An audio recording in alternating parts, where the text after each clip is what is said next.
बेपरुआ भाव देखा कांध उपरक करी एपरी बेपरुआ भाव देखा इंग्लिश कह जाए श्रग श्रग।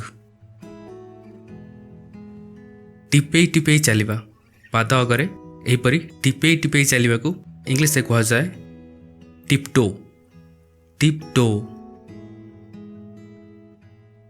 एहीपरी मुंड हलैबा बा मुंड हलै हाँ कहवाकू इंग्लिश कह जाए नॉड नॉड।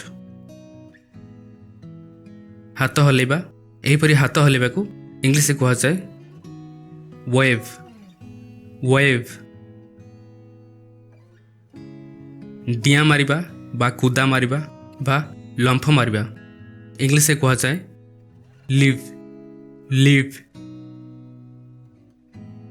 डेइबा बा लंफ देबा एहीपरी डेइबा बा लंफ देबाकू इंग्लिश कह जाए जंप जंप।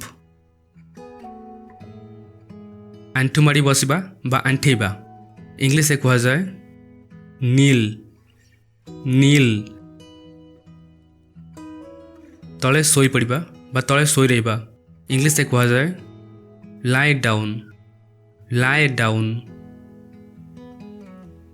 आखि मारिबा आखि मारिबा को इंग्लिश कह जाए विंक विंक।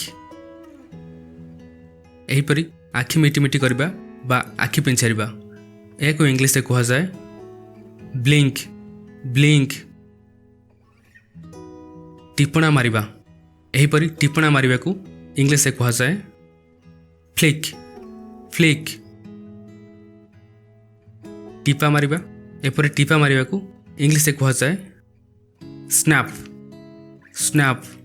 किंबा एमती भी कह जाए snapping the fingers snapping the fingers.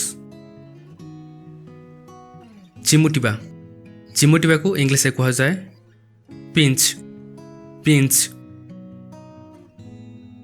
आउजिबा बा ढलिबा इंग्लिश कह जाए लीन लीन।